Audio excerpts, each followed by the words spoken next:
What is one big misconception about fertility? People only think about their fertility at the time when they're ready to have a child or start building a family. The mission that we have is to help build that awareness even earlier. We all know that we're born with our set number of eggs and then every year we lose them. But actually, egg freezing doesn't take away from your future egg reserve. Those are eggs that you would have lost that you're actually now making use of and putting away in the vault. For so many of us, creating a family is a deeply human desire. In the Philippines, the fertility rate has declined, and globally, around 1 in 6 people experience infertility. Once you hit 30, the number of eggs goes significantly down right away. It's a steep decline, but not just in number of eggs, actually, it's also the quality of the egg. The earlier that you do your egg freezing, the better chance of higher quality eggs that you'll have. Men are a big part of the equation. Yes, the quality of the sperm is just as important as the quality of the egg. It's a team sport. It's a team sport, for sure. Today, I am speaking with the founder of GenPrime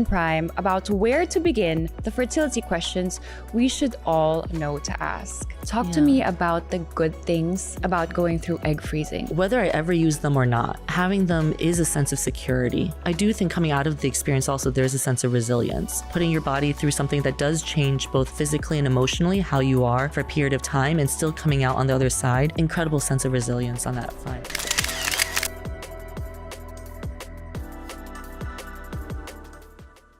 Hey guys, real quick. I just want to ask you guys for a tiny favor. So we noticed that only about 15% of you watching are actually subscribed to the channel. So if you're enjoying the podcast, it would mean so much to my team and I if you could just hit that subscribe button. It's completely free and it just takes 1 second and it genuinely helps us grow. And if you hit that button, we will make sure that we keep on bringing on incredible, amazing, intelligent guests and make each episode even better. Thank you so much for being here. The fertility journey can feel a little bit overwhelming, especially when you don't know the questions to ask or when you should start asking them. Today, more women are building careers, becoming financially independent, and choosing to have children later. I'm happy we're becoming more open about these conversations, not to create fear or pressure, but to give people knowledge, reassurance, and more choices for their future. Margaret Wang, welcome to Almost Honest. Thank you, Kylie. I'm so excited to be here. No, I'm so excited that you're here. Yeah. First of all, thank you so much for being here today. This is a topic that I have been wanting to do an interview about, and I feel like you are the perfect one to answer the questions. Well, I'm excited for this conversation. I think it'll be a fun one. I think it's going to be a fun one. Good. Yeah. Okay, so for anyone meeting you for the first time, who is Margaret and how did you end up in fertility medicine? Because I know you've had a very interesting story. This comes from a personal point of view. And how did this come all about? You know, just as I was sharing with you a bit earlier, so I'm an elder daughter in my household, and my parents had met in medical school. So growing up, the big dream that they had for me was to be a doctor, right? That was what my father had a 20-year plan for me to be ultimately an ophthalmologist in Southern California. I'm originally from the United States.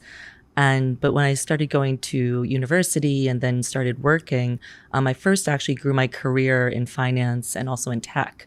I passed out at blood, and so I chose to put that on the back burner and not pursue. They were always like, it's never too late to go to medical school, but at that point, was building my career in a different direction. It wasn't until COVID, I was in a long-term relationship. We were actually engaged and ended our relationship, but I then thought about, what is one thing I can actually take back control of in that moment, right? It was a tough moment for me, losing something that, when you have a vision of the future, right? And then you're grieving that potential that must have been so hard. Yeah. And so one thing that I came back to, and a lot of my good friends were doing at the time, was actually freezing my eggs. My then partner and I had thought about freezing embryos, but because of COVID, we put that on pause. But I went back to the same doctor, and she was great in counseling me to think about my options. So I froze my eggs in New York. This is now almost a little over 5 years ago. And then when I moved to Singapore, I now live there. That's what I want to make my home. I wanted to freeze a second round. But when I came to Singapore at that time, unmarried women were not allowed to freeze their eggs. I had not yet been, now it's legal, but at that point it was not possible. So the doctor I met with said, oh, we'll just drive you across the border over to Johor in Malaysia. And, new to the region, I didn't yet know how to navigate that. I had so many questions. And so, so much of what we're building with GenPrime, I think about women and couples that go through those same type of questions that I felt like I had to navigate alone in some ways. And I really think about that in terms of the type of patient that we're building for. And so it comes from, now I've actually frozen my eggs in our Singapore clinic. People joke, they're like, you don't have to do that to freeze your own. You could have gone anywhere else, but we had to build a whole clinic and now a whole network of clinics in the region for it. And so, but it's the most meaningful work I've ever gotten to do. And so I love it. That's such a one inspiring story. There's so many things you can pick up from. Thank you. Sometimes when you have this like vision of yourself in the future and then it just, suddenly breaks, it's good to have options on the side. Yeah. And thank God also for that doctor who told you not to just freeze your embryos, but also think of like, what about also freezing your eggs? There's so many lessons we can learn from this story. And yes. How come it's still a stigma, let's say here in the Philippines, it's not common for, me to go to my friends and be like, I want to freeze my eggs. Be like, what, really? It's not really widely spoken about. So there's so many things we can like pick up from the story. And I'm happy we're having this conversation because it's a start for many women to think about their fertility. Mm-hmm. And many times it's, women think about their fertility past their 30s. Mm-hmm. When you're 20s, you're like, you know what, it's going to happen, whatever. But on your 30s, you're like, oh my goodness, I think we need to start thinking about this. Why do you think, or what is one big misconception about fertility that women get wrong?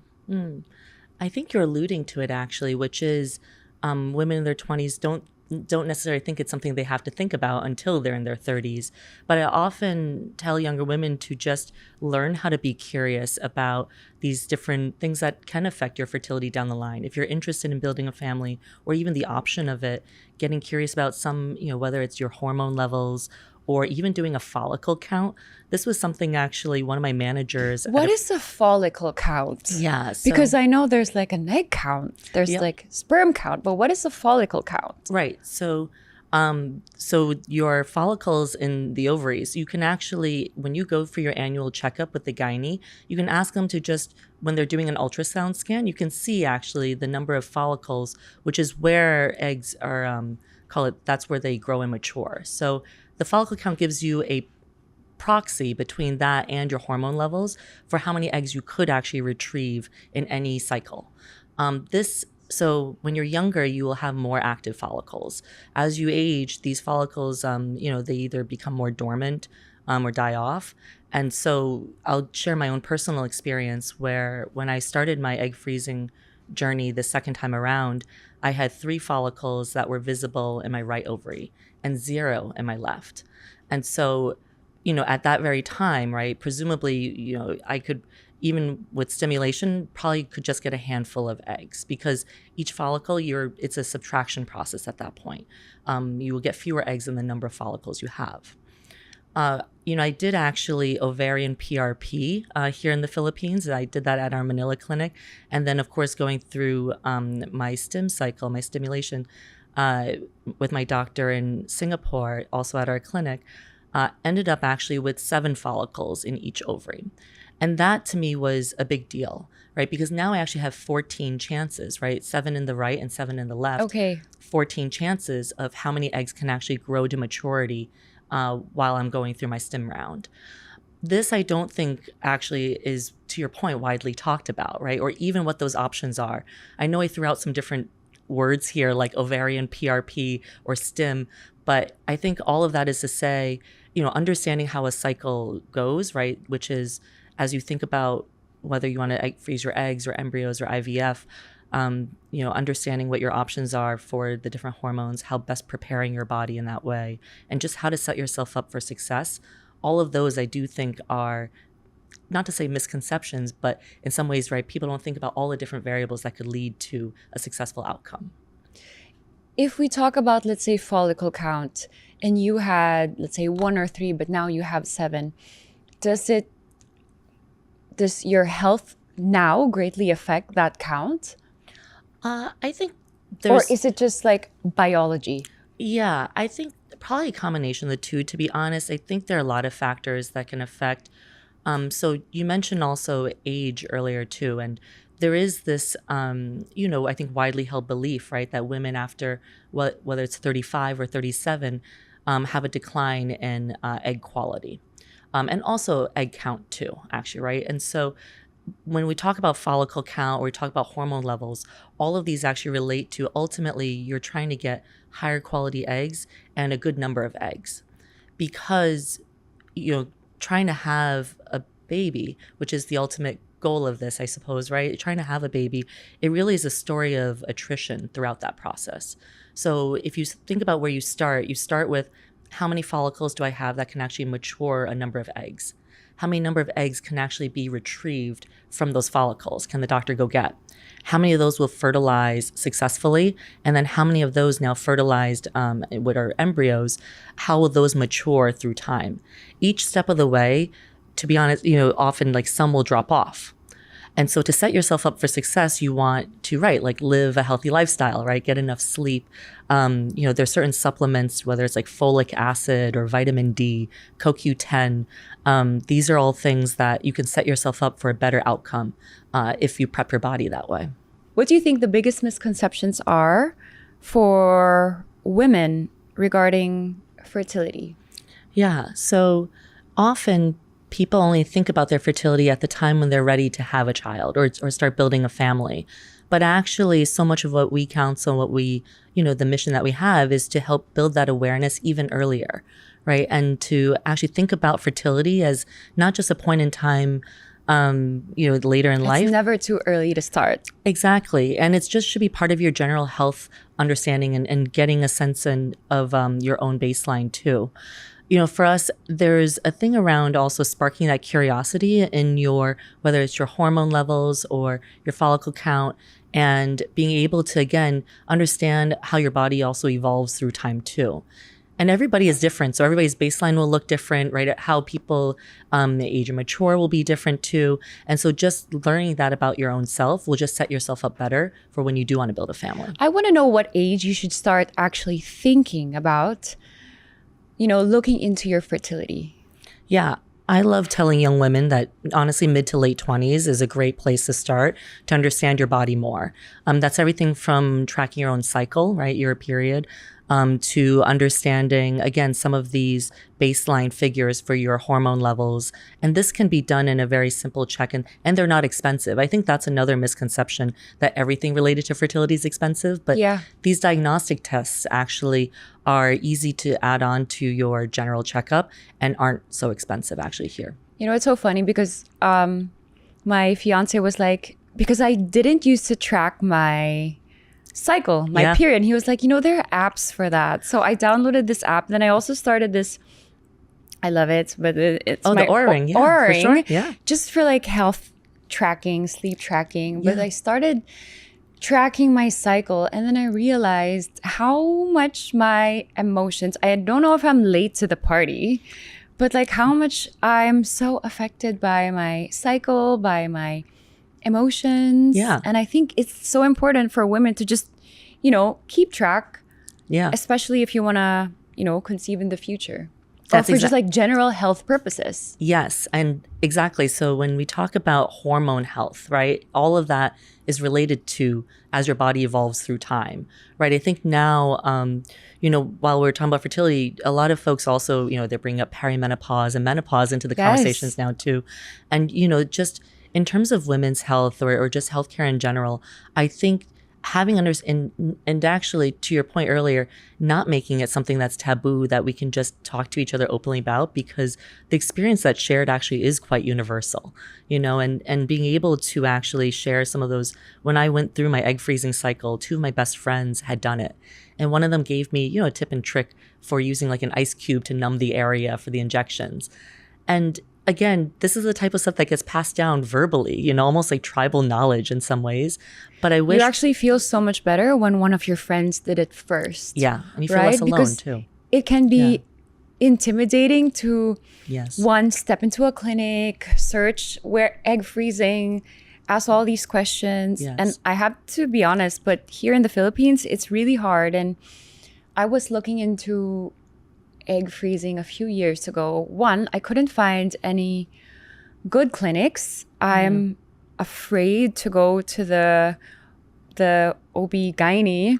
I also don't want to line up, and maybe because also of who I am, and I'm ashamed. Like, so I think it's very important to have these conversations. And what I like about your clinic, it's not so, like, it feels warm, inviting. Thank you. It feels different from, the typical hospital feeling.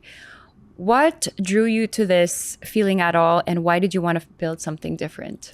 Yeah, thank you. Well, thank you for saying that. And thank you for sharing your experience of it too, Kylie. I would say, for us, when we set out to build, so some of our clinics we acquired. So some of them we bought into our network. And some, like the one here in Manila, actually, we built from the ground up. We designed it. We thought about the patient experience, the flow, and also what elements we wanted to ensure that we really, I think, set in place so that the patient, when they walked in, to your point, felt well received. And that comes from, me being my own patient. I think that's certainly a personal experience has led to that. But then two, I think the empathy for folks who go through it, nobody shows up at a fertility clinic, I don't know, like joyful and excited. I wish that's more of what people showed up with, but usually there's a feeling of vulnerability, of anxiety, of not knowing, right? And I think we should change that a bit. Yeah, I agree. Because sometimes when we look at women's, hormones, let's say menopause or perimenopause, it's because, you're past a certain age. But if you think about, let's say, men's healthcare with like testosterone, it's like, be strong, get this, and you're going to feel like a man again. But how come when we talk about women's age, or like the industry is like cruel to aging women? Yeah. It's like, you're getting older, you're past your prime, you should do this and that. And I feel like we should change this perception of women's healthcare, or for women aging in general. I completely agree. I can't agree more.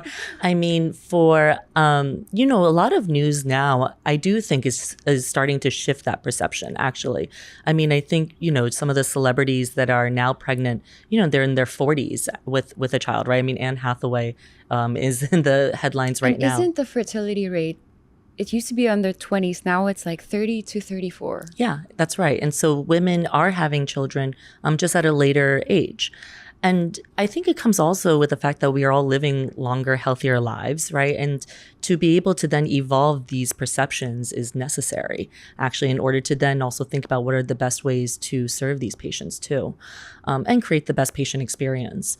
So for us, and actually you also touched on a thing which is, and maybe this goes back to the misconception, which is I don't think we also talk about male fertility alongside female fertility. I want to talk about that enough. Because, I want to talk about that later on, because I feel like, yeah, we can give men their special time in this we conversation. can give That's men fine. their special time, because why are you guys putting that's the pressure all on us? That's right. It's half you guys. Well, exactly. We can cut that out, but... No, you're right, though, actually. And I do think even talking about male fertility is also reducing that stigma of it, too. Because I do think it comes with it as well in its own way. And I think we should, because also, let's say my fiance is also in the space of healthcare, but also like uplifting and elevating healthcare in general. Yes. I feel like it's one of the industries that need a little bit of like freshen upping, and, aesthetic clinics are doing great at it. Yeah. But I think fertility, let's say what I see with GenPrime, it's like freshening up the concept a bit. It's making it warm and welcome, and making want people to go back again, instead of this clinical feeling and intimidating and cold feeling. Yeah, when we designed this clinic, so JJ Acuna, who's here from the Philippines, he specializes in hospitality spaces and really making them feel warm and inviting, and creating a space that isn't what a traditional clinic ever looks or feels like. This was actually, the Manila clinic was the first fertility clinic he's ever designed. And, we worked hand in hand with him and our doctors for the layout, and our architect advisors, to really think about both patient flow, but then also the space in which you're received in. Everything from, call it, how do you think about creating a sense of privacy and warmth, but then also, I think to your point, sparking a bit of joy and hope in a way that is different than where others feel might a bit cold and sterile, right? You're right, because wanting to conceive a baby and then kind of not knowing that you're able to, and then you want to at least go into a place that's hopeful and joyful instead of like, there's something wrong with you, Exactly. Yeah. And I think that, so when I was saying earlier how most folks, they show up with this sense of, it's a vulnerable feeling, right? To hold this dream of, I want to build a family and I don't yet know if I'm able to, and I need to learn more about my health in this way. To me, that is such a sublime responsibility that we help hold for the patient, right? In this sense of helping them realize that. But I think the mission that we have, and I love our doctors here in Manila, and our scientists, the embryologists are fantastic too. It's really all towards the mission of helping that patient feel much more empowered, equipped, and well-informed as they go on this journey together. This episode is brought to you by NU. Okay, so I recently invested in this company and I want to tell you guys why. It's a telehealth platform that actually talks about the things that we don't talk about. You can consult a real licensed doctor online anytime, no judging, no waiting rooms, and medicine delivered straight to your door discreetly. I genuinely believe that everyone deserves access to this kind of healthcare. So go to nu.ph and start your free assessment today. And use this code you can find Kylie12 for a 12% off your first order.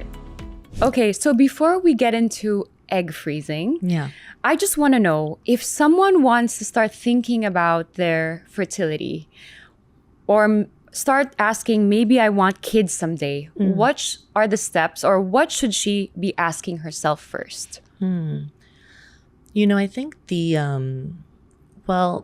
that's a really deep question. So I would say when, an individual is thinking about building a family, right, and all the motivations that come with that, right?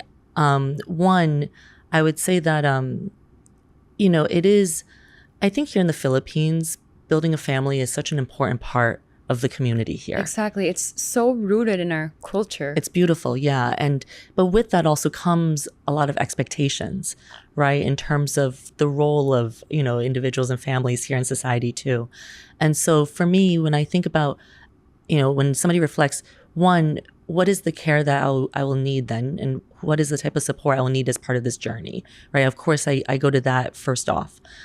Two, I think there's also a bit of, am I doing it for the right reasons, right? Of course, there's always that question as well. And then three, where would be the best place actually to seek care?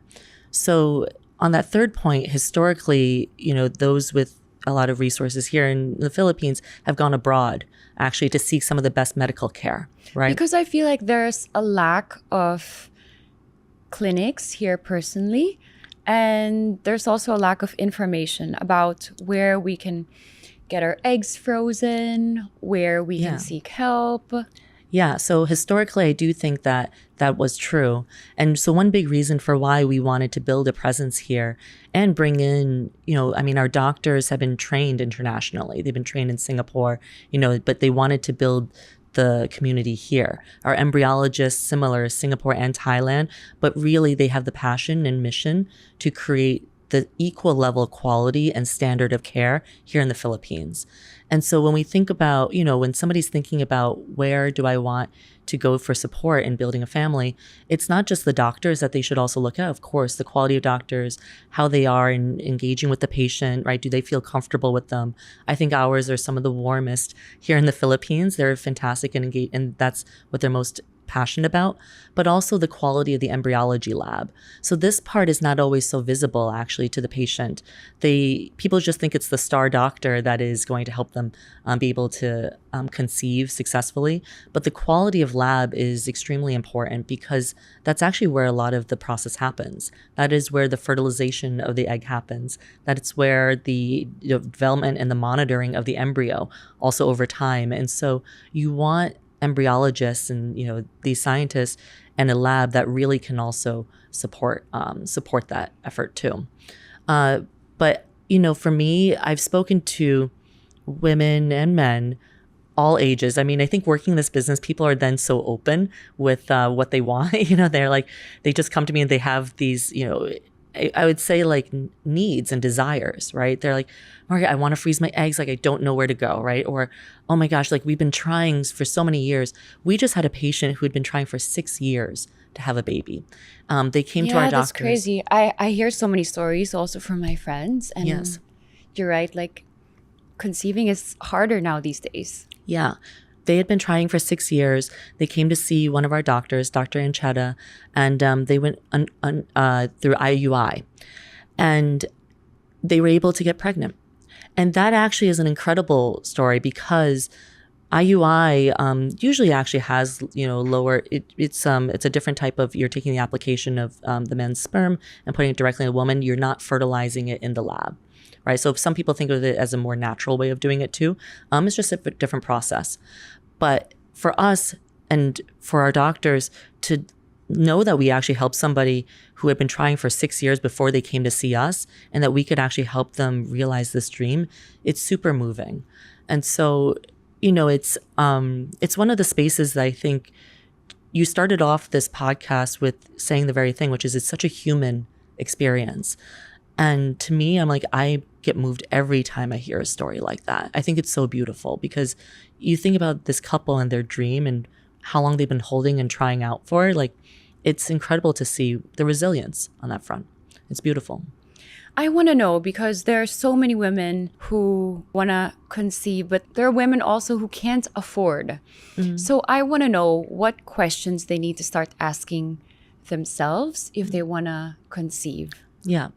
So I'll answer this in 2 different ways, actually. So one, a cycle of egg freezing and a cycle of IVF is a financial investment. I will say, I want to be honest, right, with our listeners, which is, yes, it is a financial investment that, and today insurance in this country doesn't yet cover, right? And so a lot of it is out of pocket.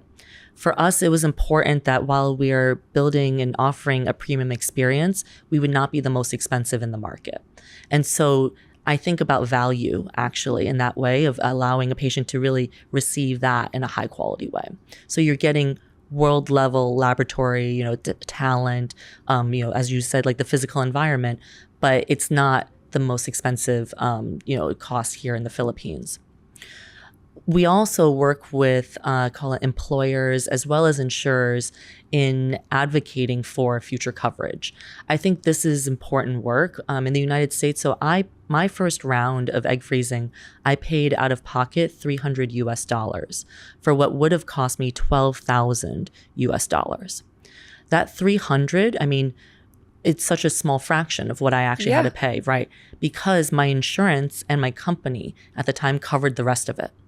That reality doesn't yet exist in broader Asia. I want to ask, you mentioned 2 cycles of egg freezing. Can you actually do 2 egg cycles of egg freezing? Oh yeah, technically you can do as many cycles as you'd like to put your body through. I think actually a fun myth busting fact maybe I'll share is people think that, we all know that we're born with our set number of eggs, and then we every year we lose them, right? Every year we lose some, which is the whole reason why as a woman ages, you will have a fewer smaller egg reserve on that front. But actually, egg freezing doesn't take away from your future egg reserve. That's not how it works. It's in fact those are eggs that you would have lost that month. That you're actually now making use of and putting away in the vault.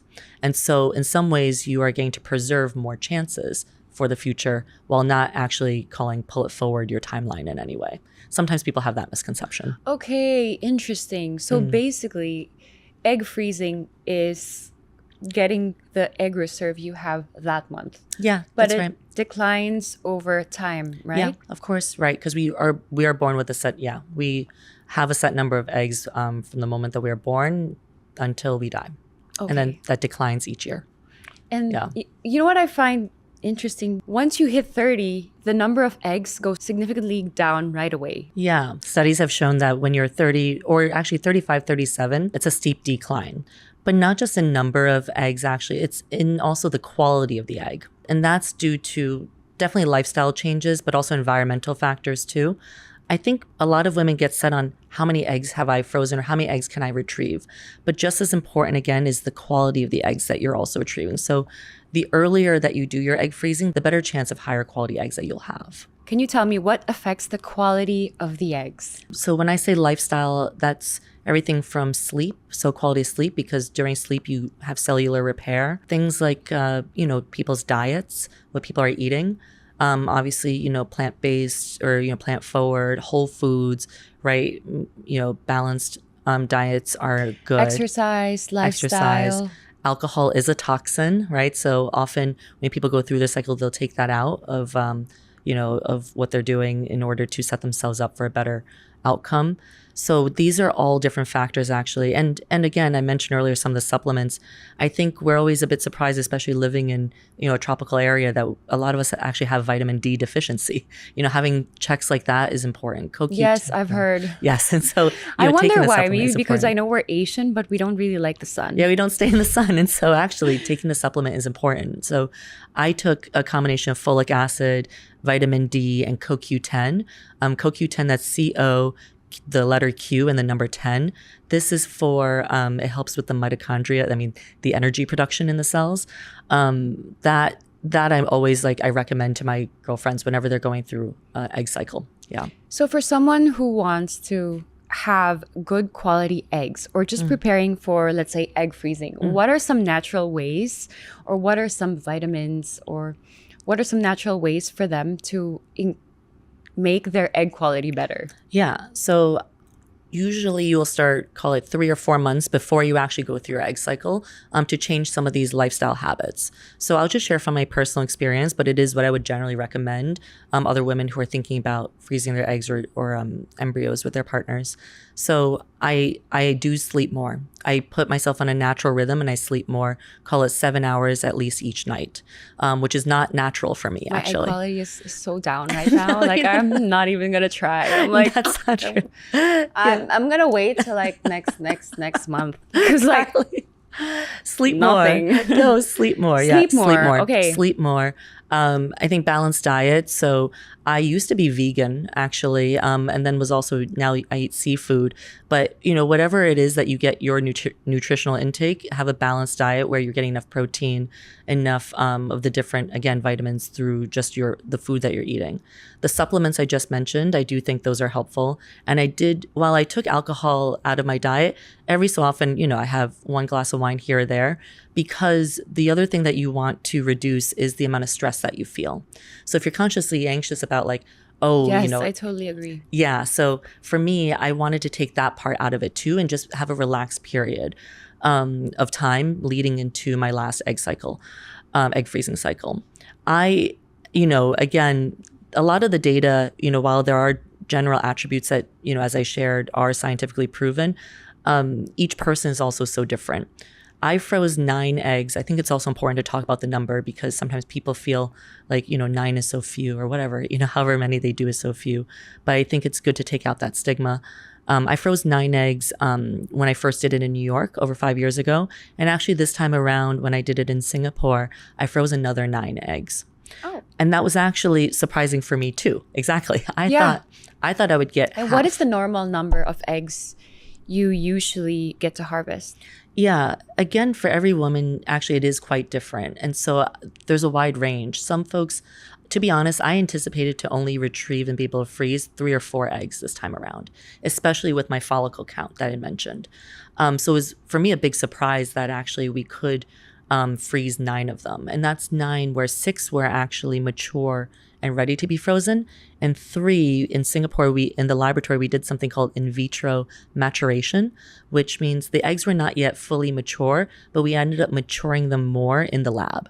So my doctor still retrieved them, and then they ended up growing them more in the lab before they froze them. Okay. IVM is, again, not common and not commonly talked about, but it is an option. For me, I was like, I'd rather pay a little bit of money for what the laboratory needs, the media, to be able to mature it, versus do another whole cycle down the line in order to get maybe a few more eggs in that way. And so that again is I think, I'm happy to provide like maybe a glossary or I don't know, like a fun fact sheet of just a few of those different things where you can ask your doctor, like, what are my options when you're thinking about a round two in that way. Let's say now I'm in a very stressed period of my life. Just for example, if I know a few months from now, 4 or 5 months from now, I'm going to be stress-free because let's say I'm starting a business now. Is it better for me to freeze my eggs later on in that period where I know I'm in a better mindset, mind frame, rather than now where I'm just, let's say, maybe a go-getting or hardworking? Yeah. Will that affect the number of eggs? Yeah, I think that's like the weighing of that trade-off, right? I think if it's a span of months, it's okay. If it's years, I would still recommend doing it earlier rather than later. Because why? Is it your biological age or is it Yes, your biological age. Okay. So if you said, Margaret, in 3 years, I'll probably be, and I think we all also never know how it really But will go. Margaret, for example, in my 20s, I don't think I was the healthiest. I feel like I'm healthier in my 30s. Okay. I feel like I look better at my 30s, but my 20s, let's say I was drinking, I was partying. I don't, guys, I don't like alcohol, but maybe in my early 20s, right? Yeah. But would my eggs be so much better quality than it is now? Because in my 30s, I take care of my health more. I'm more aware. I change my diet. I don't drink alcohol. Yeah. Are my eggs healthier now than in my possible. 20s? So I would probably say it's possible. I say that because it's actually so hard to know definitively, right? Unless we literally took them both and then compared them type thing. But, when you're in your 20s, women tend to be able to retrieve more eggs. Now, out of more eggs, some are better quality versus others, right? So then you can kind of pick and choose because even in one batch, the quality can be different. And that's observable by the embryologist. Now, in your 30s, right, to your point, if your lifestyle, you're like, actually, I've made all these improvements. And I agree. I also feel healthier now than I was. I think we're then. so much better than our 20s. There's so much more awareness of like what we can be doing too. 100%. Exactly. And so in many ways. Like, will my baby be smarter now than if I had a baby in my 20s? Right. And so all I can say to that is it's probably at any given time, you are the youngest you'll ever be. Right. So any given time. Yeah. So today, if you're making that decision right now, I'd say, great, you're right. You are in, if it's if you feel healthy and fit and like, you feel like this is a great time to be able to set aside that time and investment for it. I think that is fantastic. And that would be super, you would be setting yourself up for a good outcome in that way. The reason why I paused earlier when you asked if, these months or years type thing, I mean, I have had friends, and also myself too, I would say, because when you go through the egg freezing process, it is about a 2-week time commitment in terms of injecting hormones every day. And injecting hormones every day is, just like our cycles, right? It can absolutely influence how we show up in our work and in our lives type thing. When I was doing my egg freezing cycle, I shared with my team very honestly, I said, I am going through this right now. I don't yet know how it'll impact me because every round will probably feel a little bit different. And also my body continues to change in ways even I'm still learning. I had some friends going through the egg freezing cycle and they... in Tagalog, like, pumipitik sila. Okay. Like, how do I describe this in English? But they're so moody. Oh, yeah. They get angry easily. Sure, yeah. It might be they're going through their luteal phase, but 3 times more. Yeah, that's right. Is this what happens when you...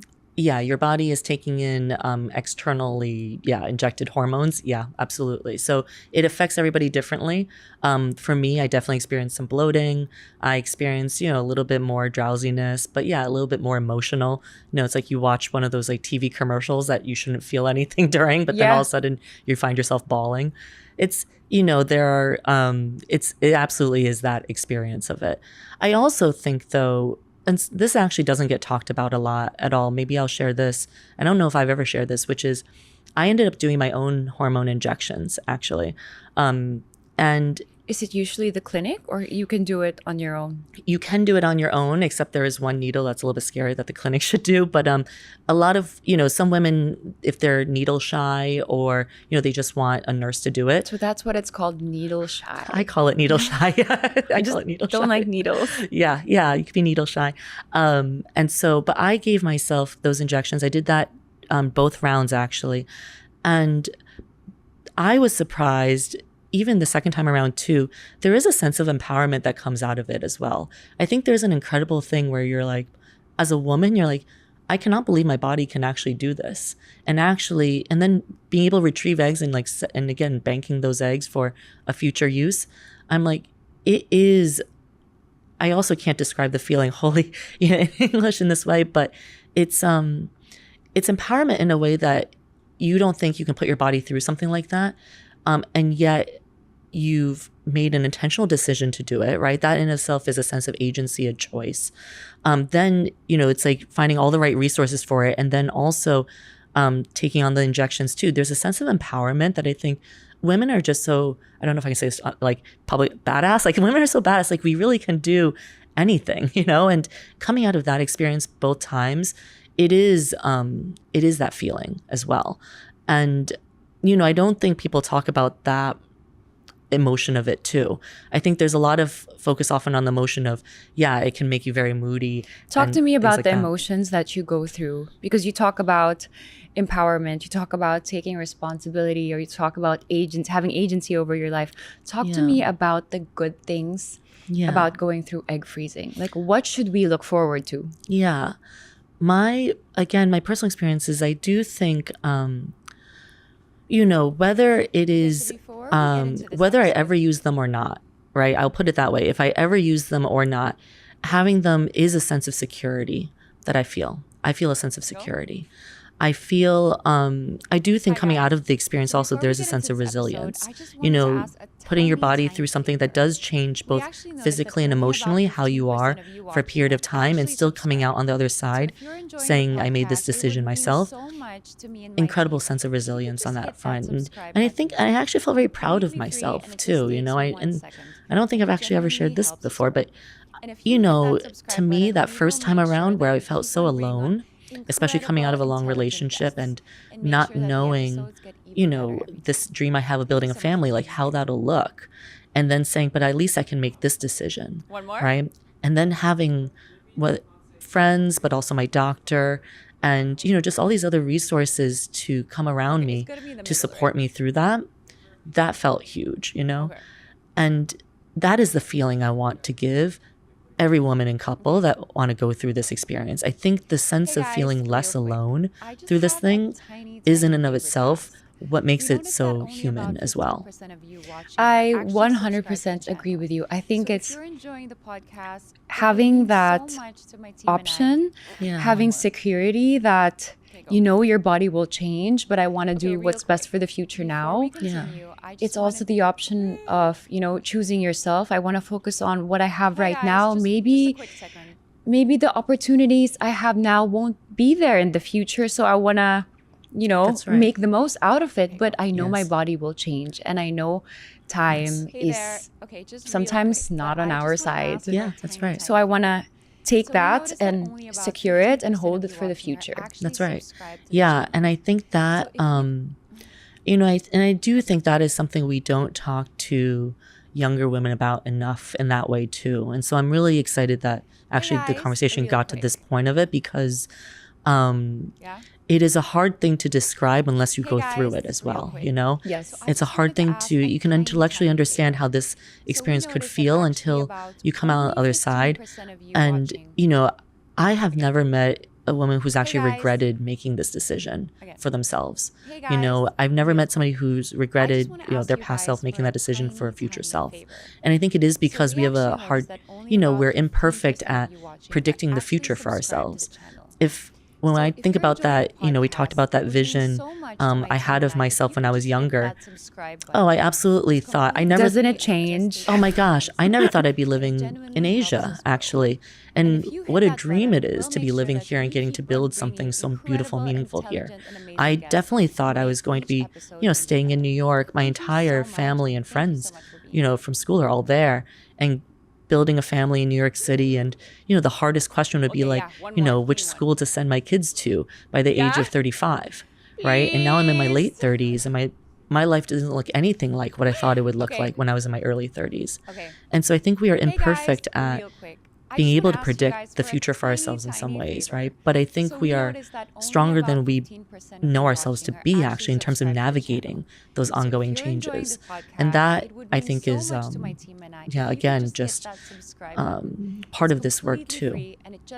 I kind of like that you say that, because sometimes we have this plan we want for ourselves, and many times, and more often, God or whoever you believe in gives us, another path. Yeah. Right? Yeah. I think the concept, one big learning for me was this concept of releasing attachment in some ways. Letting go. Yeah. But you know what I actually believe in? It's good to have a vision for yourself and thinking about your next step. Yes. But also learning how to let go. Yes. It's what is it like? It's almost like strong convictions loosely held, but it's like have a dream or a North Star to strive toward, but be open and flowy to what life brings you. Exactly. And I think especially when we hold on to these visions of ourselves so tightly of what we think they should be or needs to be, we don't allow ourselves that room to grow and experience things that we never, to your point, could anticipate coming along the way. And so I think that's really beautiful. Thank you for that. That's a nice side lesson we can learn. That's good. Yeah. Okay, so for many women, they start to ask, am I too old to freeze my eggs? Because there are many women in their 30s and 40s thinking like this. They're 36, they're almost 40s. Is it too late for them to freeze their eggs? Right. Well, I don't know if I've ever shared my actual age on any podcast, but I'm 38 and I just did my round of egg freezing. Yes. And so hopefully that in of itself can help some listeners here. But, I go back to the thing I said earlier, which is because every woman is so different, right? Being able to understand early on what your baseline was, but then also through time, what your hormone levels are, right? A follicle count, all of these different things to just go be curious about. You don't know, actually, nobody knows yet until you have that data that you can actually work with. It's the same as like the Oura ring in some ways, right? Like having additional data will just make you more informed about some of the choices you could make about your health. And so, what about if you're 40, 45? Is it really too late for them? One of our advisors froze her round of eggs. Actually, she did 4 rounds of eggs total. She did 4 rounds of egg freezing total. She also shares her experience publicly. She's Filipina. And the last 2 rounds that she had done was when she was 40. Oh, wow. And so, again, everybody's experience is different. And, it is something that until you get the information and be curious about it, then you don't yet know what your outcome could be. But I often tell women who think it's too late for them, I often say, actually, you don't know that's true, actually. And until you go check and, until you have a definitive answer, like why forego a dream that you have that, if you don't even have the information for it. Okay, so it's important for women to get the information, get a checkup. Yeah, exactly. Because you never know until then. Yeah, that's right. And I think and again, we are living longer, healthier lives, right? Some women in their 40s are even fitter than I am today. Like, absolutely. And you see women today also having children well into their 40s. I think, honestly, this generation or our generation are way more conscious about her health than the previous generations. Yes. Yeah. And I agree with you. I think we're going to live longer, look better, look younger than before. Yeah. My parents, when they were in their 40s, like... Also, you look great for 38. Thank you. Yeah, thank you. It's good. This is... thank you.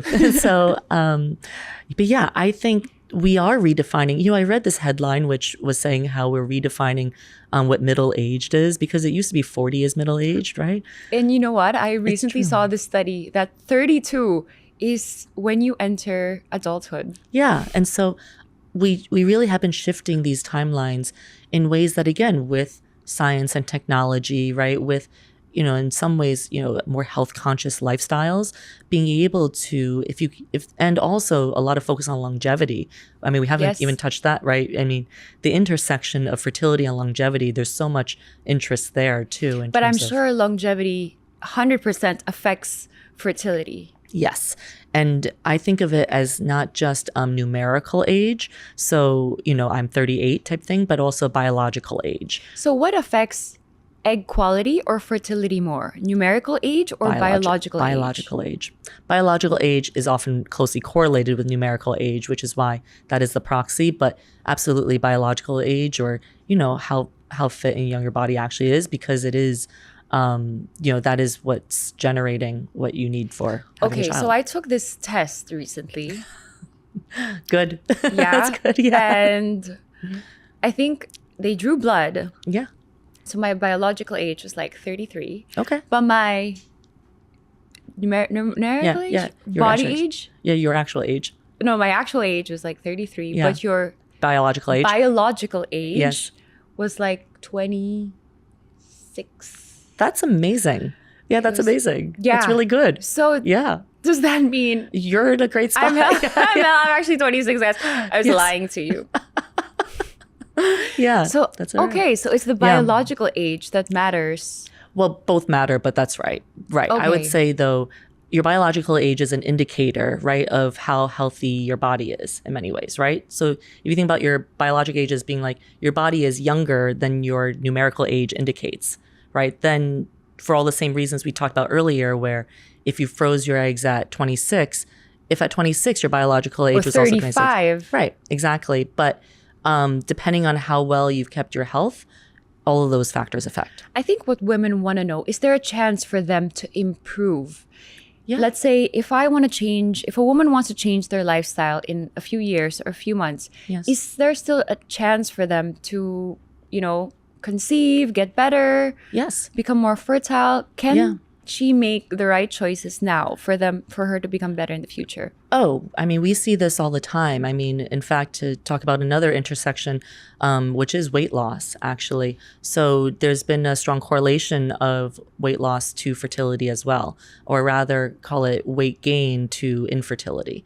So above certain weights, also then what comes with that too, right? Whether it's different confounding factors like heart disease or diabetes or things like that, all of those things affect fertility.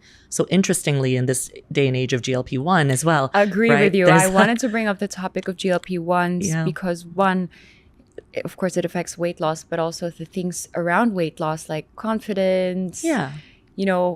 Same types of correlations. Exactly. Same types of correlations. I think it's still too early for the hard, scientific evidence, Agree. But certainly there are folks who see those trends and correlation between people who Ozempic babies. Is this a myth? That's some of the correlations that I'm alluding to. That's exactly it. Yeah, that's right. But if you think about it though, if you have a woman who is overweight or wanting to lose weight, and they're then taking GLP-1s in some ways, and that helps them become fitter, more active, more energetic, eating healthier, more health conscious overall.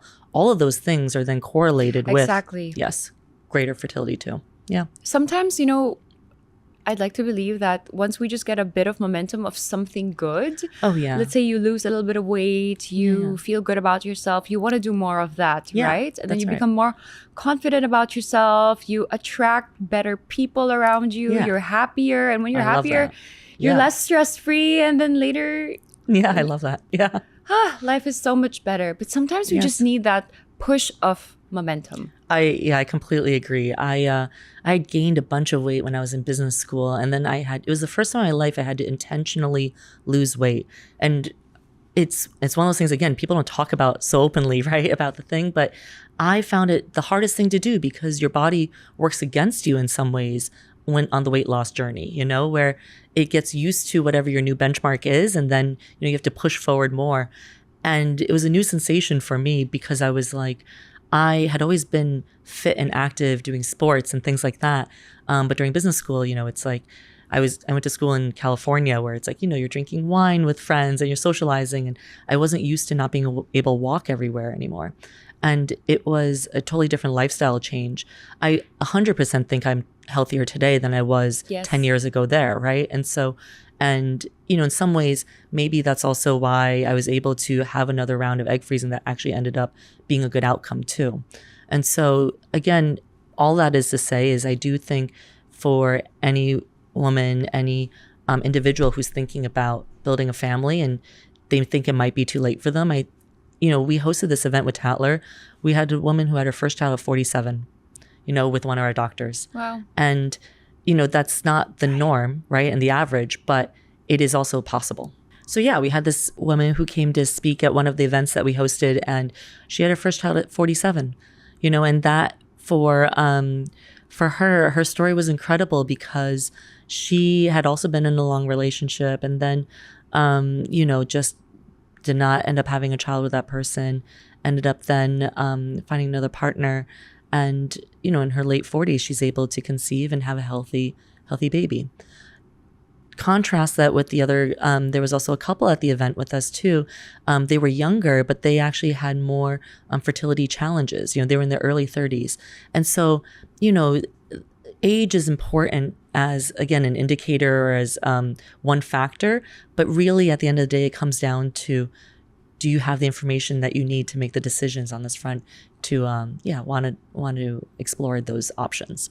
Luxury should never have to announce itself because you see it in the details. You feel it in the performance. And the moment it arrives, sophisticated, powerful, and impossible to ignore. Because glamour isn't only about how you look, but it's how you move through the world. This segment is brought to you by Maserati Philippines because excellence is through passion.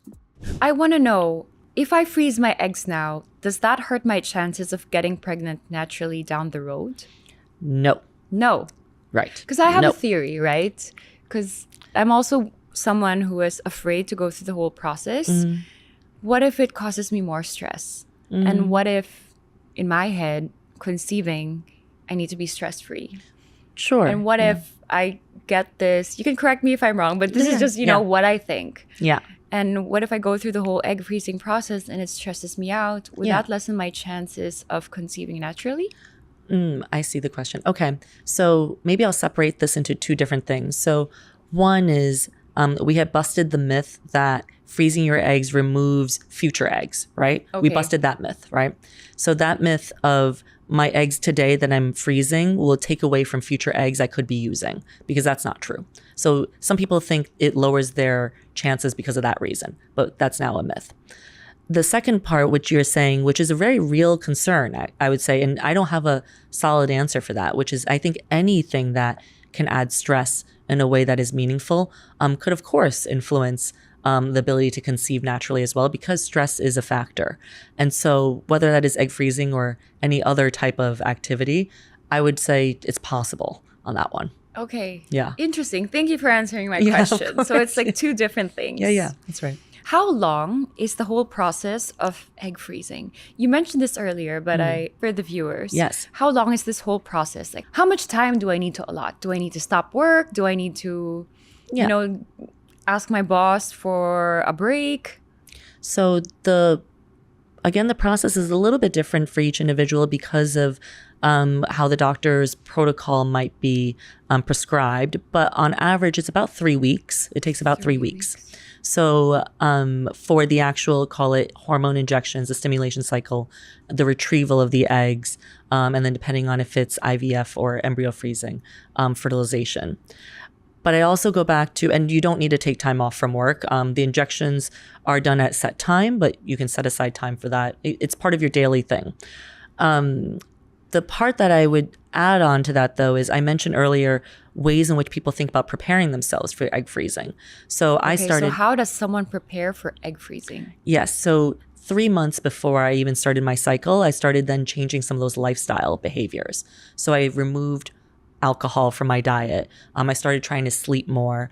I made sure I was eating pretty clean for those 3 months, like, less processed foods or things like that. But just in also taking supplements. So the process starts 3 months, 4 months before. 3 or 4 months before is a good amount of time to set yourself up for success, I would say. Yeah. Okay. Yeah. So it's 3 weeks of the cycle. Can you take me through the steps. Yes. So you prepare and then you take the shots. Am I correct? Oh, yeah. So what we generally do is we'll first set up you with a consult with our doctors, and the doctors will take you through, I think, introducing you to the different options that can be done. They will time it with your cycle. So also you'll need to know, so actually if you weren't already tracking your cycle, which it sounds like you are, which is great, you'll need to be able to track. Exactly. Yeah. So sometimes it also takes a woman a little bit of time to track their cycle as well if they haven't been used to doing that. That's also a bit of why there's a bit of preparation beforehand. So the doctor has to time it with your cycle as well. And then depending on the protocol and what they think would make, your ovaries most responsive, then that's anywhere between, call that 10 days to 2 weeks of injections. And you plan to go back to the clinic, every 3 days or so for checkups to make sure that your body is responding well to the hormone injections.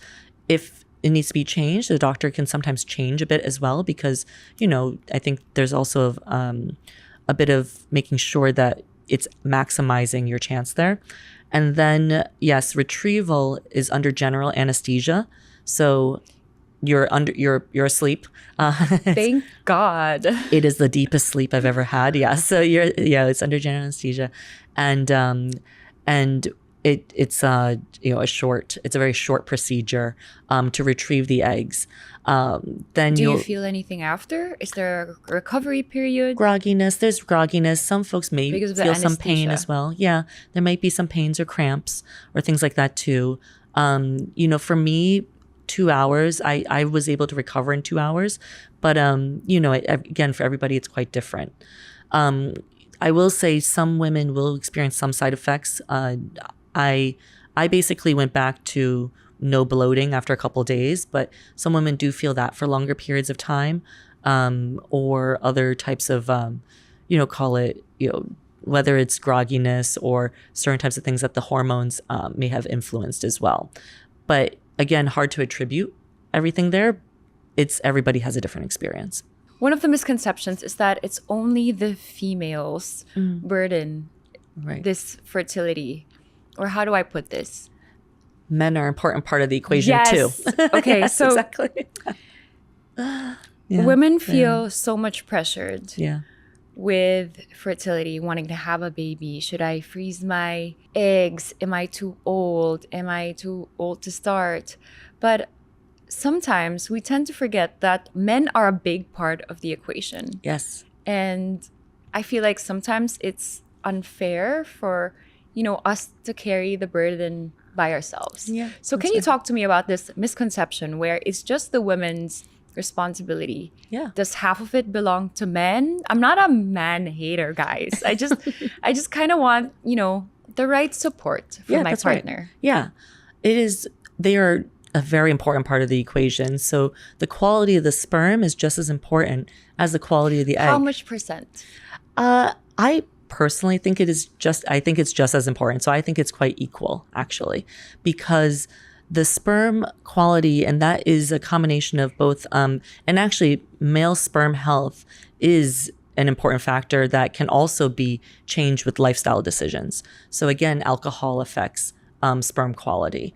The closeness to lifestyle, sleep as well, closeness to heat sources. This is a weird one, but I've seen this, studies on sauna, and even like a hot laptop on your lap can affect the quality of the sperm, right? And so the difference is for men, they do generate sperm every month, new sperm every month. So that is different than when we think about the experience for a woman, right? You don't generate new eggs each month. You have the existing eggs that you've always had. You just have fewer over years. So that is one major difference between the male and the woman, the man and the woman right there.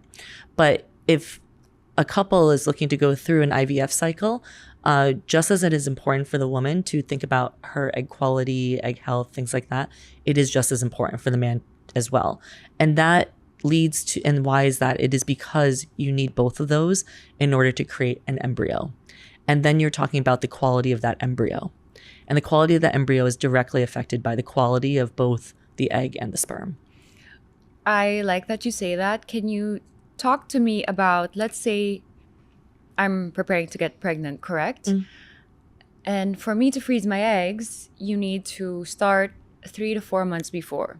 What about my partner? What about for the guys? How long do they need to prepare for their sperm quality to be at its peak? Yeah. Studies have shown it's more around, call it even a month before, Just would a be month? helpful.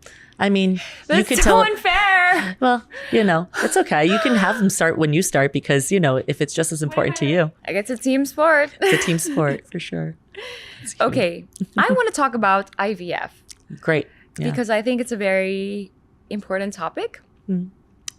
Couples always ask, how long do we need to keep trying on our own before getting IVF? What is your take? Because couples try first, I assume, naturally, correct? Yes, that's right. But how long do they have to wait before they say, I think we need help? To be honest, my view of this is, again, every couple is different on this front. I've seen most folks try for maybe a year or a year and a half on their own before they then start seeing a fertility specialist.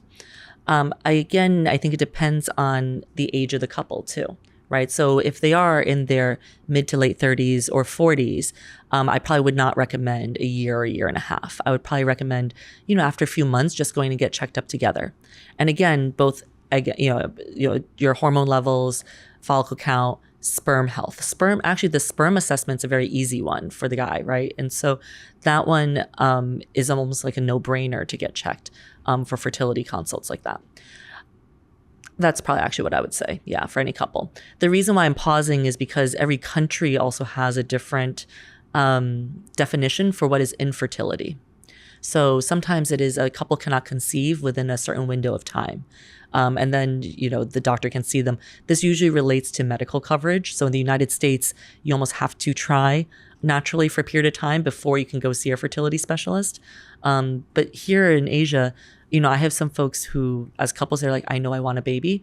I know this is the quickest way or the most surefire way to ensure that we get at least fertilization, right? Fertilization and embryo and transfer, right? We know that is to be true.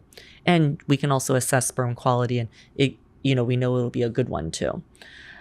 Most couples who go down the IVF path that I know of who want that type of certainty, think of it that way. Okay. Is it also a timing issue? Do couples go to you and are like, I want to get pregnant start of the year? Yes. Oh, yeah. Couples will definitely try to time it. I mean, again, here in Asia, people time it with zodiac signs. Yeah, people time it with I think this is a big one for Asia because of feng shui or the zodiac. Or I want to have a dragon baby. A lot of I that. honestly think for Europeans, it's like, I don't want to miss summer. I want to have my Euro summer next year. I want to get pregnant this year. Yes. So next summer, I'm hot again.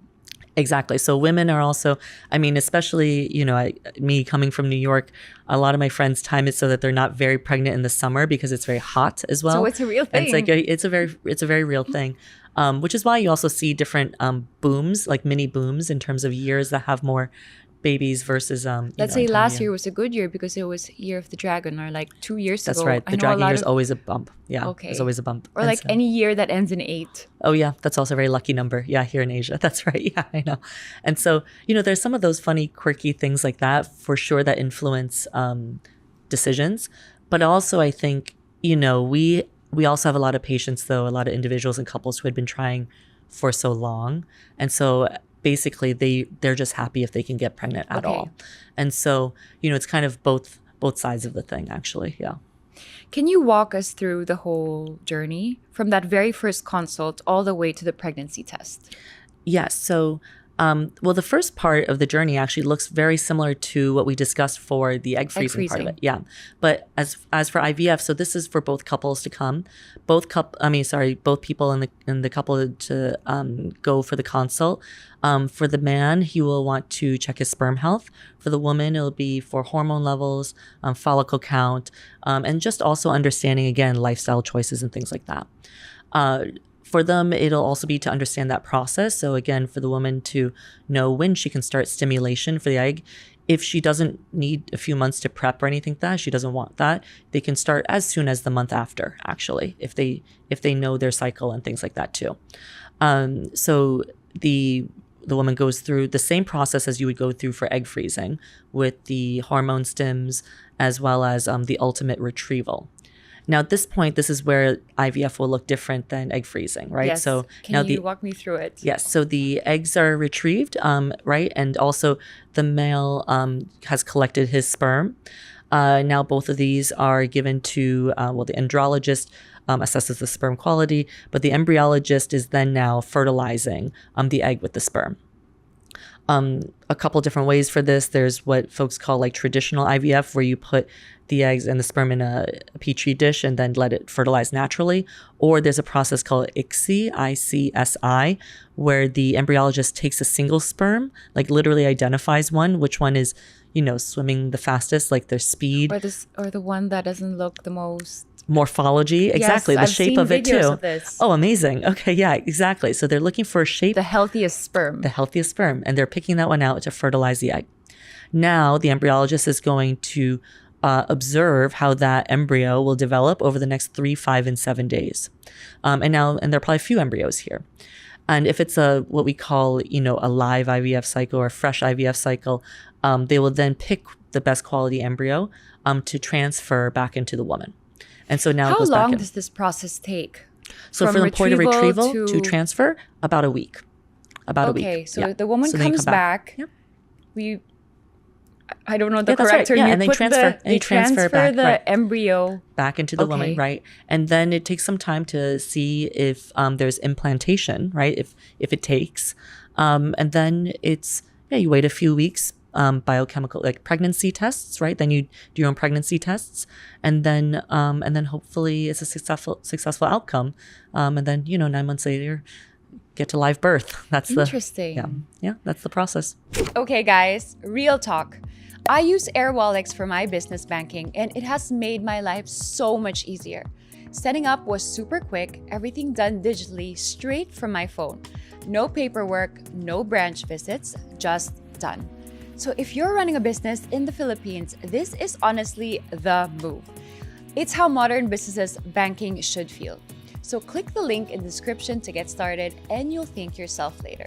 I want to know, because I've heard this question, but are IVF babies as healthy as babies conceived naturally? Yes. Yes? Yes. Like hands down, yes. Yeah. No, nothing is different. It's just... That's right. Yes. Yeah. Because it's so funny. I saw this trend on TikTok. Yeah. And they're like pretty girls saying, because I'm an IVF baby. Oh, yeah. So are they... Well, you might have seen... designer babies? Well, no. Were they wearing a t-shirt that said IVF baby? No? Yes, but it's just a trend on TikTok saying IVF babies are pretty. Oh, okay, got it. Yeah. I don't know if this is true or not. So, there was this movement actually at one point, because it is a common misperception actually that IVF babies are in some ways different than like a baby conceived naturally. And this dates back to, so the first IVF baby ever was in 1978.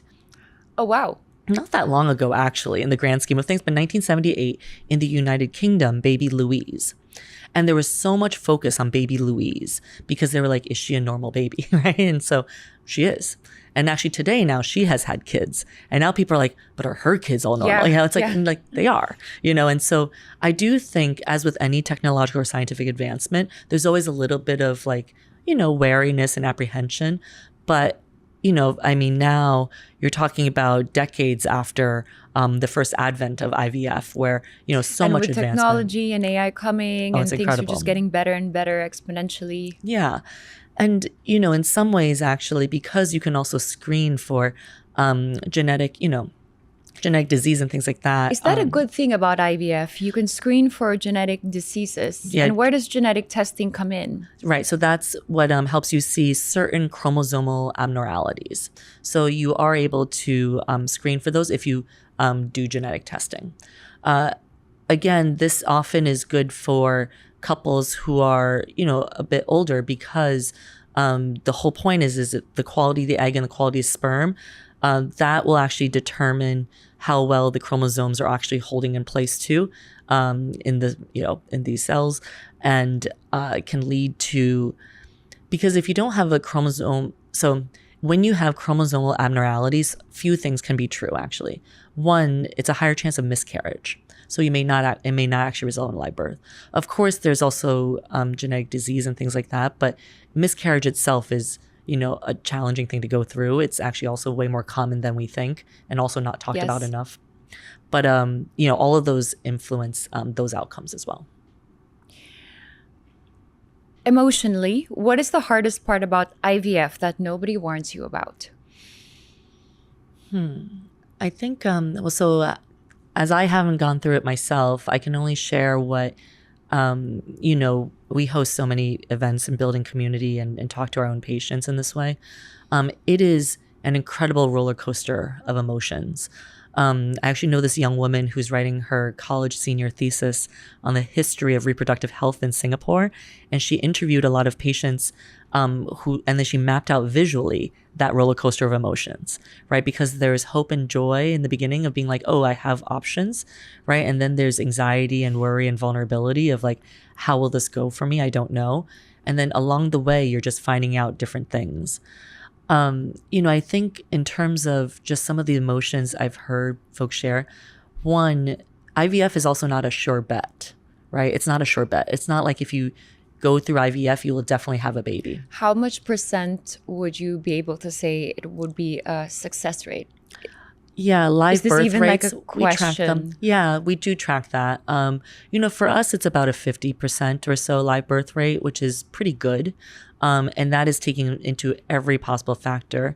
Different clinic groups will adjust their percentages in different ways, or they can always choose not to take on certain patients if they don't want to take them on. But for us, we are really quite inclusive. And so we're really proud about our metrics, actually, when it comes to both the fertilization rate, the pregnancy rates, and also live birth rates. So for live birth, because it's not a sure thing, I do think couples then feel disappointed if it doesn't work, right? That's an emotion that is often heard, and disappointment, and some have to go through multiple rounds. Most folks can conceive maybe between like 2 or 3 rounds. That's about average, but I know many couples who have also gone through 7 rounds of IVF, and it's so expensive. And so that's a lot of discouragement and challenge in that feeling too.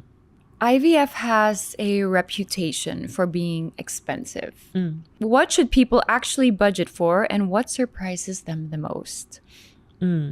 So it is just like egg freezing is also expensive. IVF can also be expensive, yes. I think with the right, though, again, because we don't yet have broad coverage for these services. Or healthcare here in the Philippines. Yeah, exactly. The healthcare service. Yeah, exactly. From both the employer benefits and from the insurer side. That makes it extra expensive for the patient out of pocket.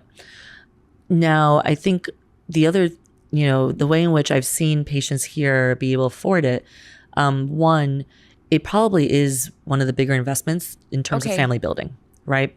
Because how important, family building in Philippines is so important that often I see not just the individual, but also their families, or even like, communities like chipping in for these things, depending on where they're coming in from. But for us, our whole mission actually is to make it more accessible to our patients. And so again, while we provide what we think of as a very premium experience, or call it top of the market experience with the best technology, we would never price ourselves like above and beyond the market too. And, that's everything from, being able to work with the pharma companies on good rates for the medication. The medication's a big part of that. Our doctors. The hormone Yeah, shots. the hormone. Exactly. That's right. So that's usually about 1/3 of the cost of each cycle. And so for us, the Philippines also is actually relatively comparable to Thailand and Malaysia here in this region as well. Not too far off in terms of price. In fact, Singapore is the most expensive. And I've also heard of people, again, medical tourism abroad too, for different reasons. The United States is very expensive as well. But here I would say, in fact, folks, I think I think the Philippines has a huge opportunity to be a destination for health tourism. I think the quality of care here is only going up. 100%. We export our nurses and our doctors. Bring them back, right? Yes. Exactly. Yes, that's right. So, in fact, one of our doctors we hired into our Manila clinic, we hired from Singapore. She wanted to return.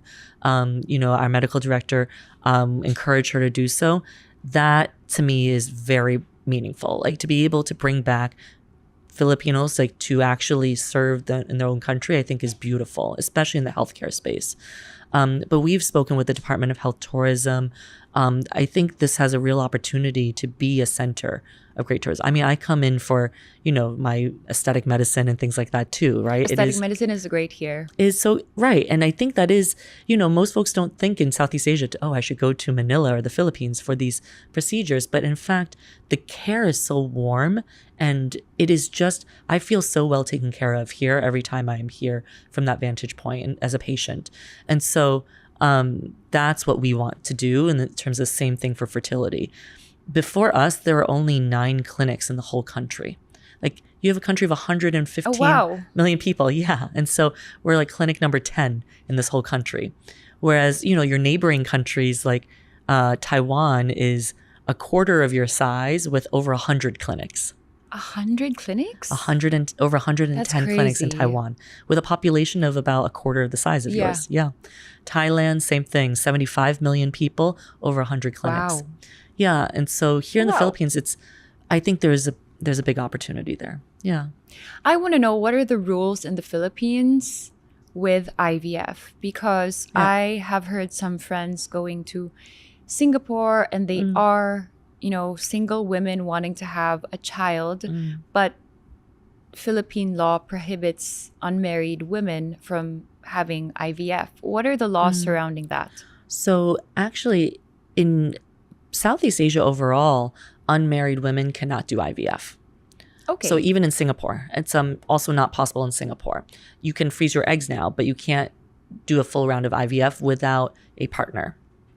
In the Philippines, you don't have, I wouldn't call them set laws, but you are governed by a society. What about a sperm bank baby? Yeah, for a sperm donor. So if if you're doing IVF and the male cannot provide the sperm, if the male partner cannot provide that sperm, if there's a medical reason, then you can get a donor. Okay. If there's a medical reason. And can you do that in the Philippines? Yes, you technically can do that here if, again, the man cannot produce the sperm himself if there's a medical reason. Okay. Yeah. But I would say that, in the United States, there are women who have children on their own today via IVF. That is a trend that is, call it, on the rise. The whole, I haven't found the right partner, but I just want to, but I know I want to build a family. Because I have someone here. Maybe who went abroad, right? Yes. And that's absolutely true. I mean, and that's okay, right? Because they are a single parent by choice is probably how I would define that. And that is a terminology in the space. Similarly, people go abroad for surrogacy. Surrogacy is not legal here in this region. For us, we don't do anything that is not legal. The reason why we even... Surrogacy is not legal in the Philippines yet? No, not at all. Yeah. Okay. And not in broader Southeast Asia either, or broader Asia, actually.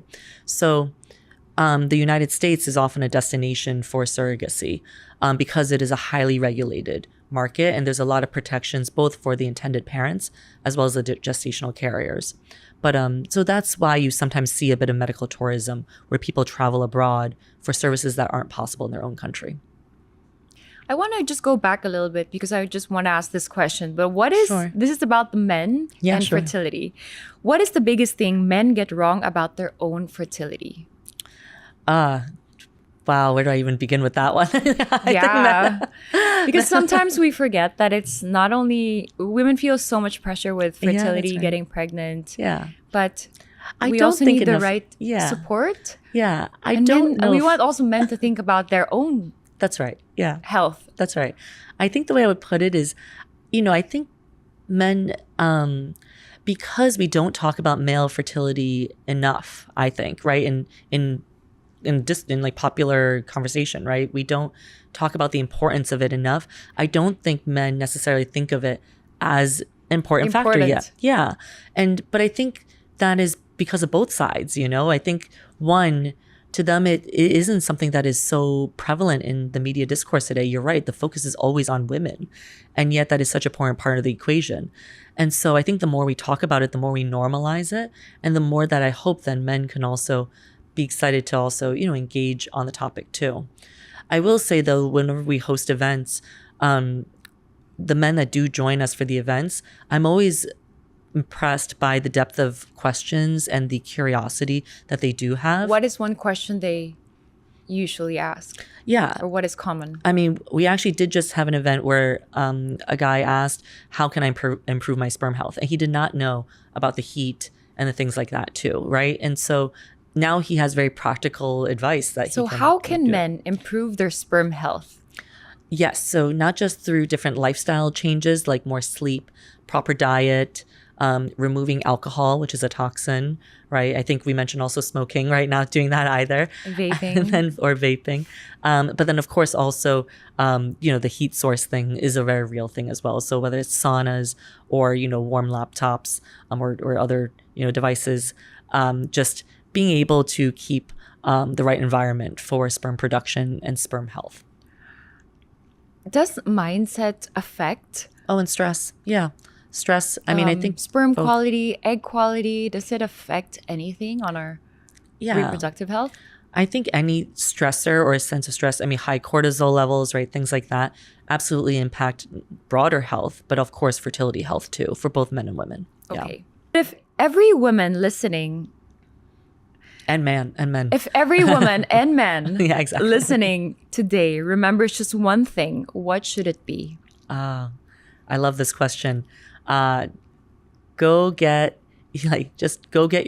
understand your baseline. Understand your baseline. Get the right tests. It's never too early in some ways to do that. And so I really would just say that is the one practical advice I would have to ask your doctor. You can come to us, but just go be curious about it and get that set of information to be able to make choices about the future. It's getting the right information, going to the doctor, getting a checkup. Yes. Not analyzing yourself or diagnosing yourself. Don't ask Claude or ChatGPT. I'm so guilty. But going to an actual clinic and getting tested. Yes. Yeah. This is a quick fire round. So great. Just answer the first thing and you can explain why. Okay. Egg freezing, a luxury or necessity? Ooh. I have to be totally honest. I would say it is ultimately still a luxury. I want it to be more accessible. And we absolutely are doing that very work. But I also want to be honest with your listeners that, I do think we are very upfront about pricing. And so being able to do that hopefully helps the planning for it too. What is the best age to freeze your eggs? Anywhere between, call it your late 20s into your mid 30s would be ideal. But then after your mid 30s, I would say it's also very good. Yeah, today is also very good if you haven't done it before, but you want to build a family in the future. My fiance's sister is a doctor. Oh, nice. And she was like, have you frozen your eggs yet? I was like, no, when is the right time to freeze your eggs? And she was like, now. Yesterday. I was like, what? I know, yeah. She's like, yeah, yesterday. Yeah. Okay, what is the biggest fertility myth? There are many we talked about in this podcast, so go watch it. But what is the biggest fertility myth? I'll go back to the it's only a female issue. It's also a male. It's also just important for the men. Yeah, I think I'll use that one that we've talked about. That's good. So it's both women and men, guys. Yes. IVF baby versus natural baby. Is there any difference? No difference, except how they were conceived. What about those designer babies? What is your opinion on designer babies? Where you can choose the eye color. I think hair color, gender. Can you actually choose the gender? So gender in some countries you are able to, but the other parts, when people talk about designer babies, they're thinking, there's this movie Gattaca, right? Where it's like you can really choose all of the, traits that you want in terms of physical appearance, in terms of skills even. I actually think we're still a ways off from that. even Are they as healthy as natural babies? well, so we don't fully have all the data for that yet because technically they're not quite allowed. So when people talk about today's designer babies, they're really talking about genetic testing and also being able to choose an embryo based on the genetic testing. But that's not quite a designer baby, right? A designer baby, it's like you want to be able to choose all these traits. I often think even if scientific or like the healthcare innovation has already reached that point in which we're able to do some things, I actually think importantly, regulation and ethics also come into play in terms of managing what is actually able to be done. You can imagine a world in which if this were actually true, right, it would create incredible inequality in some ways. I think there's a lot of, there are people on both sides of the debate, right? People on the, oh, this would be so useful side of it would say, wow, we can really rid the world of all genetic illness, all genetic diseases, right? That would ever be inherited. And then the people on the other side are like, but also at the same time, it's like, you don't know what the implications are for managing population growth this way too. And so, for me, this is one of those things that, especially out of Silicon Valley, a lot of this innovation is coming out and we keep our pulse on, what is leading edge and we own an AI company, we own a mental health company. Like this is part of our ecosystem that we build. But on the genetics front, I think some of it is very important. We actually have a genetics lab in Bangkok that is our own, and it is important to be able to test for chromosomal abnormalities in order to and this was what make it those was decisions. Initially made for, correct? That's right. Yeah. Just to remove, let's say, cancer cells or any Down syndrome, so certain chromosomal abnormalities. Yeah. Okay. Yeah. One thing every woman should do before 30. Yeah, I go back to the baseline answer. Get your baseline, your hormones, your hormone levels checked, follicles counted, learn, what your follicles even look like in your ovaries type What thing. does a follicle test look like? It's so the doctor will have an ultrasound and then be able to show you basically see it on the screen, and then they'll count with you how many follicles are in each ovary. And the more follicles you have, the better eggs you have. The more chances to produce more eggs you have. That's Okay. right. Yeah, that's right. Does stress cause infertility? There's a strong correlation with stress and and challenges with fertility. Yeah. What is one habit that really moves the needle for fertility? I really go back to the sleep and diet and exercise. It's so boring of an answer. It's so but basic, but it's so so true. true. It's so true. It really is that. I think fit and healthy is like the best thing you can do for yourself for anything in your healthcare, but certainly for that. Yeah. The age you tell your own daughter to get checked. Ooh. I think I would probably go That's earlier. also a hard question to answer because I think I would probably, to be honest, so maybe another personal disclosure, I got birth control when I was 16. I have been on birth control since I was 16. That is 22 years of birth control. does birth control affect fertility? No, it doesn't affect fertility. No. You never know what it could affect in any individual woman's body, but that's not meaningful causal link. But, I was on the pill, I had an IUD, I have an implant now. It's, I think just as much as we teach people about birth control, we should also be teaching people about some of their fertility metrics too, and this is something I wish I learned even earlier in my life. So if I had to think about for my own daughter, I think that awareness of even, being able to talk about it or understand your hormones, because it comes with your period cycle, right? So even at that age, it's useful to learn so that it doesn't become such a shocking thing when you're like, don't get pregnant for so long and then all of a sudden be like, go get pregnant. It's a very stark, otherwise binary difference. What is one most surprising reason a couple can conceive? Well, I think a surprising reason, I do think actually the stress and anxiety is a bigger factor than one could often think. You hear so many stories of couples that try so hard, so many rounds, they've tried for so many, and then all of a sudden it's like, okay, they've stopped trying in some ways, but then they conceive, right? And it's anecdotal at best in terms of these stories, but also I do think there's some truth to it too. If you are in your more relaxed state and you're not just constantly trying to I know people who measure every part of it and then they time everything, and for sure. It's the type A people. And I think it's very effective in some ways. But fertility is not a linear type of thing. It's not like I will get pregnant if we do all of these things right necessarily, right? You want that to happen, but you can't guarantee that outcome either. And so, I think it's, there's so many different things that could be attributable, but I do think the stress anxiety that we humans put ourselves through in terms of this journey is part of it. I put out this story on my socials and you great. guys asked a few questions. I'm not going to say I was the happiest with the questions. I feel like you guys can ask better questions. But one question there that kept on popping up was, can you choose the gender of your baby during like conception or sex? No. So you cannot. Like, there are so many myths. Like, have sex before your period for a girl or use this sex position. Yeah. So now you know the type of questions. No. Stand upside down and hold a pineapple. Or there's so many of those. So those are not true at all.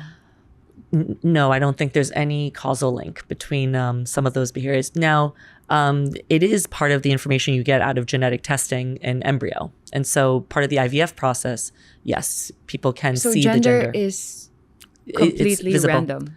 No, it is visible to the person that you can see if you've transferred an embryo that is a male or female embryo. This might be a stupid question, but where does the gender come from? The chromosomes. It's because it's the XX chromosome or the XY chromosome at the genetic level. So is it the woman or the man? It is a combination. It's in the embryo. Yeah, it's the combination. Yeah. Okay. Yeah. AI in fertility, exciting or overhyped? Oh, we think it's so exciting because we think it's... I think it's so exciting too because there was this one study, I think it was in the US, but they found that they could retrieve eggs from skin. Oh, yeah. Yeah. I know it wasn't like a very successful study. Okay. But it was an exciting study. Okay. So we use AI in our company in two different ways. So one, we use it in the clinic. So the embryology labs have it as a resource, as a decision triangulation tool to help them assess quality of embryo or sperm or egg. That's amazing. But then we also very much use it as our company too, just for internal tooling and becoming more efficient in our everyday workflows. And so I think, whereas people say often like AI won't replace doctors or like AI won't replace What is people. your stand on that? But I think doctors who use AI or companies that use AI will replace companies that don't. I 100% agree. Yeah, I think it's like the advent of the internet or it's just another journey in this like technological advancement that we're on together as humans. Okay, and hope in one word. I think I would use the word dream actually. Yeah, dream. And last question, years from now, when people think of GenPrime, what do you hope they remember? Oh, I love this question. Our big mission is to elevate the quality of the patient experience and also the standards here in the region. And if we can be known for that 5 years down the line, it would be the most meaningful thing. I think today in the Philippines, we are already starting to get a lot of that attention, which is fantastic. People see us as really wanting to push the envelope on constantly raising that bar for our laboratory, for our doctors, for our doctor care of patients, for the environment that we create. And if more folks then meet us, right, and we continue raising the bar that way and meet us to where we are, that would mean so much. And I think that would be very fulfilling. I agree with you with raising the bar with Filipino standards, healthcare, fertility. And I think it's about time. Yeah. I really enjoyed this conversation with you. Yeah, I think it was so informational. And I hope it helps a lot of women and men. About fertility and wanting to have a baby. It answered so many of my questions and hopefully other women's questions too on if they're ever scared to get their checkup, eggs frozen, embryo testing, IVF. So where can we find you and where can we find GenPrime? Yes, so you can go to genprime.com, so GenPrime.com. We're all over the socials too, and so on Instagram, I mean, on every platform, I would say. You can find me too. I'm also out there as well. You'll see me floating there in the ether as well. But I think there's always somebody willing to. For anybody who's ever interested for more information, we always have somebody, and myself included, engaging with the community in terms of answering questions, because it is so important to be able to openly talk about these topics. And so I'm really grateful for this opportunity to even do this here. So thank you. I felt like this was actually very honest instead of almost honest. This is very honest. This is very honest instead of almost honest. Yeah. I was like, I felt very honest on this one, actually. But thank you so much. I really enjoyed this conversation with you. And Yeah. thank you guys. That was the episode. Don't forget to catch us next time. Thank you.